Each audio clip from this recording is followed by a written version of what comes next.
ब्रेकनंतर आपल्या सगळ्यांचं पुन्हा एकदा स्वागत। महत्त्वाची बातमी, पुण्यामध्ये गर्भवती महिला रुग्णाचा मृत्यू झाला। दीनानाथ हॉस्पिटल प्रशासनाने 10 लाखांची मागणी केली। रुग्णालयाच्या अलगर्जीपणामुळे मृत्यू झाल्याचा आरोप देखील नातेवाईकांनी केलेला आहे। जुळ्या मुलांना जन्म दिल्यानंतर महिलेचा मृत्यू झालाय। भाजप आमदार अमित गोरखे यांनी कुटुंबियांची भेट देखील घेतलेली आहे।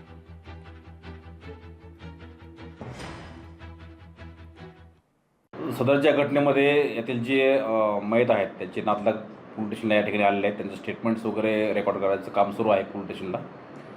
या संदर्भात बाकीचे जे स्टेटमेंट्स आहेत ते पोलीस रेकॉर्ड करत आहेत आणि या घटनेसंदर्भात ज्या संबंधित रुग्णालयाचे पण स्टेटमेंट्स काय घेतले जातील आणि जे तथ्य समोर येतील त्यानुसार पुढची पोलीस कारवाई करतील।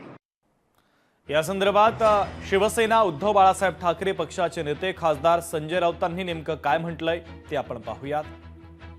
तुमच्या समोर एक माता अशा पद्धतीनं त्या कुटुंबाकडे 20 लाख रुपये नाही आहेत। 20 लाख रुपये महाराष्ट्रामध्ये एक सामान्य माणूस उपचारासाठी देऊ शकतो का? तयारी दाखवली होती पण शेत विकून माझ्याकडे सगळी माहिती आहे। देवेंद्र फडणवीसच्या तोंडावर फेकू शकतो मी ही माहिती।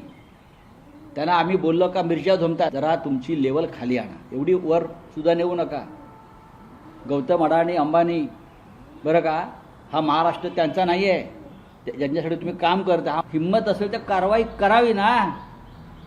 ज्या ज्या डॉक्टरांची नावं घेत आहे भिसे कुटुंब, ज्या ज्या डॉक्टरांची, बंद करावं ना। हिम्मत आहे का? माझं आव्हान आहे त्यांना।